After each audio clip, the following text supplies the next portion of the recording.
Welcome back, everyone. This is Aces Nutrition. My name's Tommy Sheridan, and I'm with Jessica Spendlove, the performance nutritionist, one of the world's best.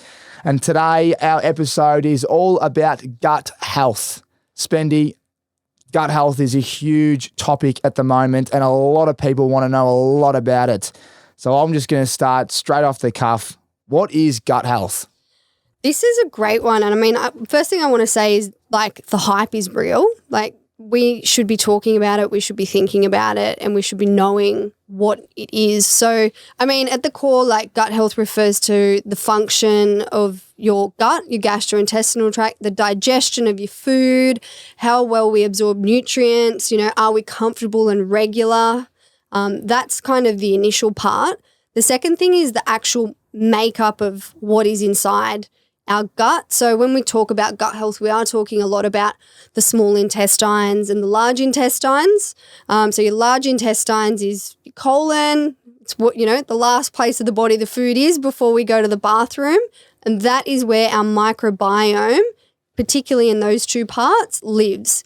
You might be thinking, WTF microbiome? So basically that's just referring to the environment of the gut. So all of the makeup of the bacteria, the different organisms that live in there is that. So one, it's the function of the gut. Two, it's the environment of the gut. So think of it like the Daintree forest. Like, we might go to Queensland, we go to the Daintree, there's all these beautiful different trees and animals and everything getting about.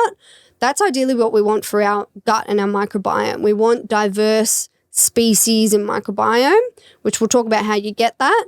That is an optimal gut health. And then the third is also the connection with the gut and the brain. So the same cells are in our gut as in our brain, which is why the gut is called the second brain. The two are constantly in communication. So gut health encompasses all of that. There you go. Gee whiz, off the top, Spendy, you're Boom. on fire. Oh, wow, I'm just trying to soak all that in. There's a lot going on there. So you got me. Do we need to break it down? Break it down a little bit more. I'm in the forest in Queensland at the moment. I need you to bring it back for the, I speak on behalf of probably myself only, but just, it's such again, there's a lot going on. So one main function of the gut as we would traditionally know it is like, that is where the food we eat, we eat it, it's in our mouth. That's the start of our gastrointestinal tract. So it goes from our mouth all the way down to our colon when we go to the bathroom. So we eat the food in our mouth, down our throat to our stomach, where the food is all broken up and digested. It then passes into our small intestine, which is where all of the food starts to get absorbed. We extract nutrients, it absorbs through there. It goes to the gut, it ferments further, we break things down a bit further, and then we go to the bathroom. So gut health is about that whole process, feeling comfortable, not having needing to urgently go to the toilet one day, then being constipated the next day, not having excessive wind, like being comfortable, but it also functioning and that we're digesting our food and we're getting that nutrient absorption. So that's step one. It's I know what you're saying now. You've broken that down beautifully. Just off the top, we're going to ask other things, but I always hear, have some fibre, mate. Have some fibre. It's good, it's good for your body. This sounds pretty outrageous, but when you go to the bathroom, we used to call it when you wipe your bottom and there's nothing there, it's called a Casper because it's just obviously a white bit of toilet paper. That means you got a healthy diet because it's it's quite a solid how you going. Does that mean you got great gut health and your diet's really good, or is that a myth?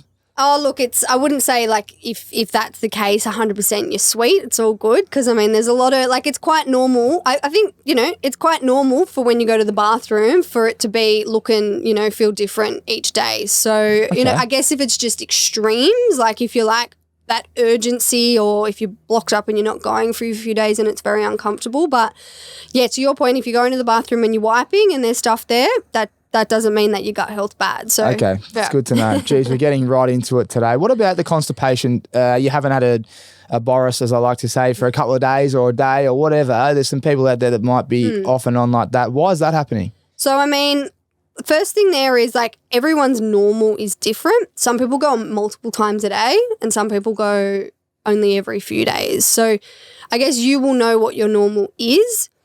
If you are going multiple times and then you don't go for a few days and it's quite erratic, then there could be something going on. Dietary influences and stress are generally the two things that like major factors. But if that's also, again, your common cycle, like it's really, I can't sit here and go, every single human should be going to the bathroom once a day for a number 2. That's sweet, that's normal, because that's not. It's like I said, some people it's multiple, some people it's only every few days. So yeah, there's it's kind of working out what your normal is. And it just, a lot of people do have gut issues. Like a lot of people have to go to the toilet urgently or get a lot of wind and bloating, and it can be it can really impact their life. And if it's impacting your life, it generally means there might be something underlying there. Like, yeah, it could be something more like irritable bowel disease, IBS, irritable bowel syndrome, or even something more chronic, which definitely needs investigating. But you shouldn't be in pain going to the bathroom, or just that whole side of the coin. Yeah. Just on that, so when we were playing football, we'd get tested, we'd get our bloods done, wouldn't we? And when we got our bloods done, this would determine how everything is across the board, wouldn't it?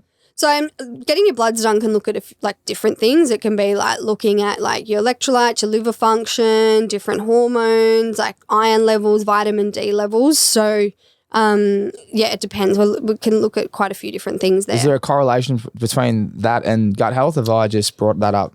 Yeah, not necessarily. Like if you're kind of going down the path of like how can you like measure your gut health from a test point of view, like there are companies out there. Microba is one of them, but is this where they shove something up your bottom and? Well, you have to send samples. Oh yeah. Wow, yeah. So it's a full on. If you really want to do it, you can do it. Yeah. Yeah. I've probably skipped ahead here, but I'm just going to get straight into it before I stick to the script. Kombucha. I love it. I smash it. I don't even know why I have it. It just tastes good as well. Why is it all the rave at the moment? Kombucha probably is all the rage because it's like a fermented drink, and fermented foods will definitely talk about it, but they are, from a gut health standpoint, one of the things to focus on, not the only thing. But, I think the thing I like about kombucha is often people will be replacing something like a soft drink with that, which is a really like thinking of a healthy swap. Often we might be thinking we just want a little bit of sweet, and if they make that switch, look, it can go the other way. I know when we used to get Remedy in at the club and there was just boxes overflowing and boys was having 5 a day. Kind of went the other way. Like they were like, got to go to the bathroom. So I think be mindful of anything in excess. It can kind of work the other way. But yeah, look, kombucha is something that's really great that's come to the mainstream market, which I think if it is replacing something like a soft drink, what a great substitution. How many kombuchas a day, a week?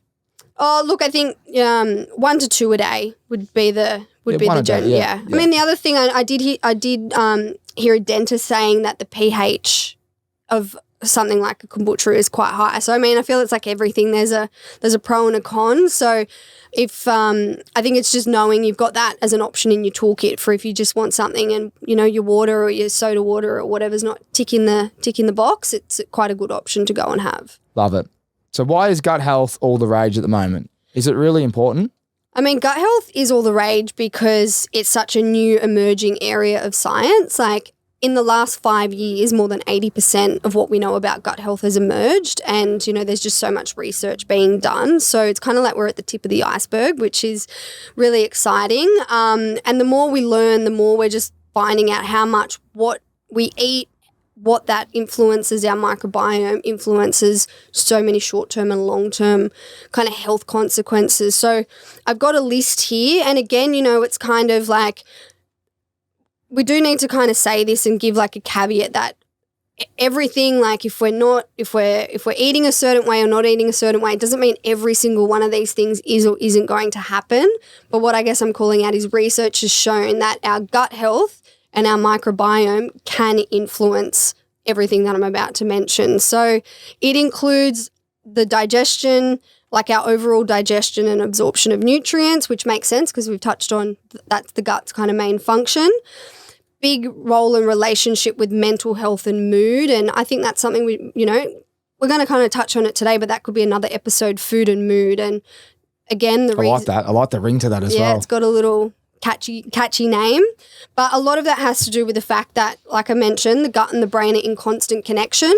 Few reasons: same cells in the gut to the brain, our biggest nerve in our body, our vagus nerve. That's the thing that connects our stomach to our small intestine. So that's like, oh, I've got a big game of footy and I'm a bit nervous and the butterflies are going. Yeah. Oh, I've got to get on a stage and speak and I get a bit nervous and it's like, oh, got to go to the toilet. Yep. Like that's your biggest nerve in your body, direct communication to your brain. So that kind of adrenaline, I'm a bit nervous, got to go to the toilet. Wow. That's there you why. go. The vagus nerve. The vagus nerve. Yeah, VAGUS. Oh, not spelled the same as Las Vegas. Yeah. That is spot on. That is so relatable. We've all been there, whether you're playing sport or you're in a competition or you got to do public speaking or whatever growing up, and then all of a sudden the occasion gets the better of you and you're like, hang on, I've got to go to the bathroom. So that's that nerve you're talking about. Yep. Brain and gut connection, always happening. Look, a few other things like inflammation, allergies, kind of like inflammatory conditions like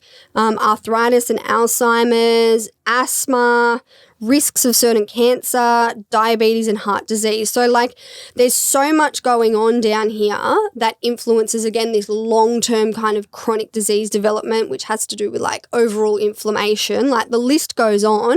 I guess the takeaway is your gut health influences literally everything. So it is something we should talk about. It is something we should learn about. And, it's about walking away with practical tips, which is what we're going to get to, because I appreciate this might be a lot of info up front. But it's for the people that want the info, it's there. But for the people that just like tell me what to do, we're going to get to that. And that's what I'm like. What you just said's great. Now I'm going, right, solutions, Spendy. I need solutions. What are 3 tips for better gut health? So get your pens and paper out, guys. So number 1 is plant diversity. So this is one of the key factors that comes to this beautiful Daintree that we want to get in our gut. So optimizing this microbiome. So with our plants, there's 6 categories. So we've got our whole grains, we've got our fruits, we've got our vegetables, we've got our nuts, we've got our seeds, and we've got our lentils and our legumes. Now there's a bit of a magical number. Across the week, we want 30 different types of plants in our diet. Whenever I tell this fact, it's like mind blown, sounds like a lot. But we're going to give you some simple hacks. When you actually break it down, once you have this awareness and the lens, you can do a few simple swaps. So, for example, let's go our burrito bowl, which I love. Rather than putting white or even just brown rice with it, we get a multi-rice cup with 3 different grains. We've gone from 1 plant to 3. We cook our beef mince. Rather than just having beef mince on our own, we add in a can of 4-bean mix. We've gone from no plants to 4. All of a sudden, we're up to 7. Then when we go to our salads, rather than just going lettuce, we go a mixed leaf combination. There might be another 3. Then we want to add in, some tomatoes. We want to add in some cucumber. And all of a sudden, we've got a meal which had like maybe 3 plants in it. We've got like 12. So, having that awareness, 6 categories, 30 plants a week. Another thing can just be if you're a banana a day kind of guy, like maybe every second day swap that for a different piece of fruit. So then you're getting options in there as well. So plant diversity and aiming to get 30 different plants a week is number 1. And, I guess, again, that's why for me, one of the things I tell everyone is all the colours all the time. So if you're getting lots of different fruits and veggies, if you're getting those whole grain, high fibre carbohydrates, it's speaking to that point. And great, you've explained that very well, because when you said 30, I went, geez, here we go. Unrealistic. Here we go. But then you break it down like that and it's very achievable. Very achievable. Are there any other tips? So you might have heard of probiotics, which I'll touch on in a second, but more importantly are what we call prebiotics. So this is where fiber maybe comes into the mix. So different types of foods have these prebiotic rich fibers in them. Resistant starch is the kind of real gold standard one, but all fibers are good. And the reason why prebiotics get the kind of gold star is because they are fiber which we eat and we know passes to our gut. So it passes, it ferments, gets to the gut, which is like the kind of like athletes. It's like we need more carbs. It's premium fuel to go and run. Fiber and prebiotic fibers is like the gold standard fuel for our gut bugs. So these are things like our oats, particularly if we soak them. So I know I spoke about overnight oats a lot before because it's quick and convenient, but soaking the oats actually increases the amount of prebiotic fibers. So double win, we love that. Other things like onion, garlic, some kind of less common veggies like Jerusalem artichoke or chicory root. Unripe bananas, which I know are not very appetizing to eat, but there is something called like a green banana flour. So I don't know if you're a Sunday morning pancake person, if you kind of blend some green banana flour, which you can just buy at the supermarket with normal flour, you're getting that kind of hit there. So prebiotics as well as plant diversity, really, really kind of gold star for better gut health.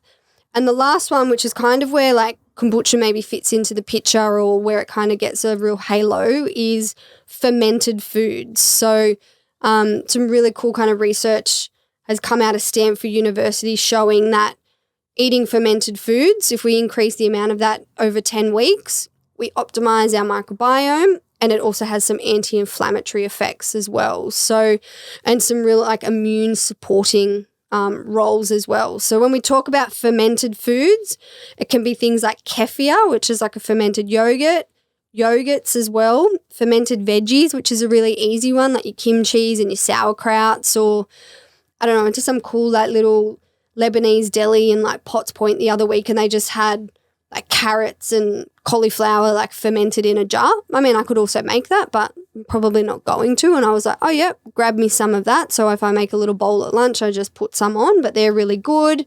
Fermented cottage cheese and just your all-round fermented veggies. So starting like while some of them are a little bit like maybe not super mainstream, like if you can just find a way to kind of add it to the side of your lunch or add it on a wrap, it will have some really positive effects with your gut health. I love it. So you've just described what gut health is, why it's important, some tips for better gut health, and some easy hacks for your 30-plant rule. When a client of yours, I like to say, has come to you and they're paying for that VIP treatment so you can sit down, understand what they can and can't have and what they like, have you had many people in this gut health, problem, and then you've given them all these solutions, and then how do they feel after they've applied all these solutions? So the other thing to point out here is if we are changing our nutrition a lot, adding a lot of fiber, we need to do it slowly, because similar to, we don't go and bench press 100 kilos, we're not training, and we don't go and run a marathon. Our little gut bugs, if we've only got so much of these good gut bugs that feast on the fiber, and we've gone from 0 to 100, it's a big shock to them. And also by eating more fiber, we actually do produce more gas. So you can become very bloated. It can be quite uncomfortable. So it's like anything. We want to just build over time. So, and I guess to your point, like people might not often come and see me for gut health, but when I work with someone longer term, like initially it's for a performance outcome, which is, we match their training to their nutrition. But then when we want to take it that next step up, it's looking at that diversity piece as well. So we're getting those long-term well-being benefits of good gut health. So you're saying that don't go 0 to 100. Does that mean you don't go straight to no plants to 30 plants? I mean, I imagine some people are already hitting 15 plants, but is that what you mean? Yes. So just ease your way in. Yeah, ease your way in. So maybe it's like, with the dinner example I gave of the Mexican bowl, maybe we're just swapping the rice cup. We're going to start by swapping brown rice to multi-blend.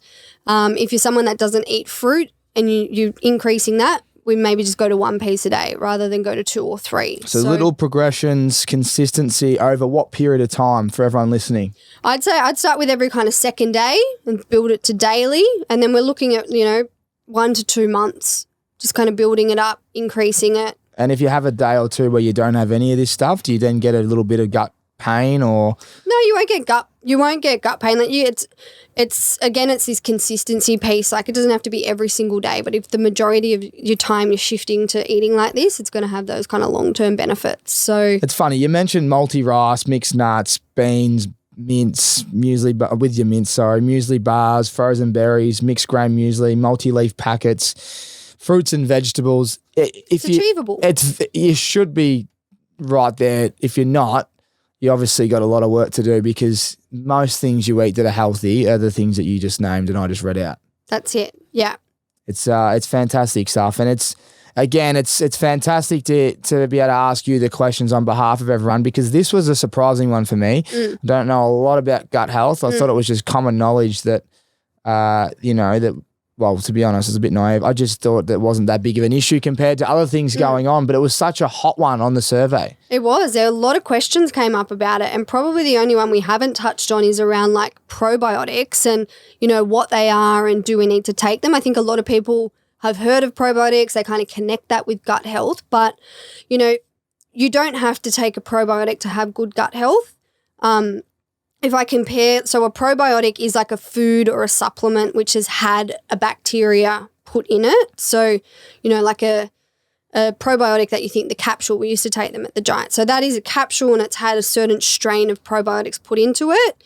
Similarly, you can get foods like yogurts which have had probiotics added to it. They're not bad, definitely not. But the reason I tell people to focus on the prebiotics more so is because when you ingest a food or a supplement with a probiotic, it goes through the stomach, very acidic environment, and there's a lot of damage. So we actually lose a lot of the probiotics. And then whatever's left kind of goes to our gut, and we're essentially transplanting, you know, that bacteria into our gut.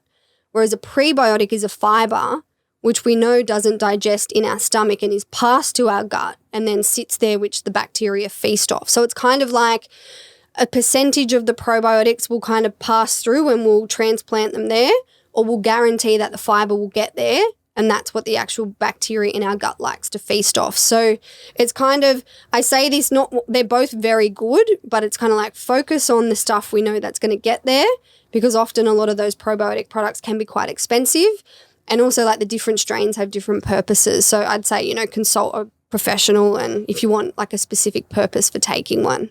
So you're saying, to summarise, just stick to the 30 plant rule first. 30 plants. And then worry about that other stuff later on if you need it. But just stick to the basics. Totally. Like anything in life, just do the basics well. I know, and it's so like, you know, we always come back to it, but it's like the basics bring the benefit. Like the basics deliver the results. We just don't get it. You know, again, the compounding. We're compounding the benefits of the basics.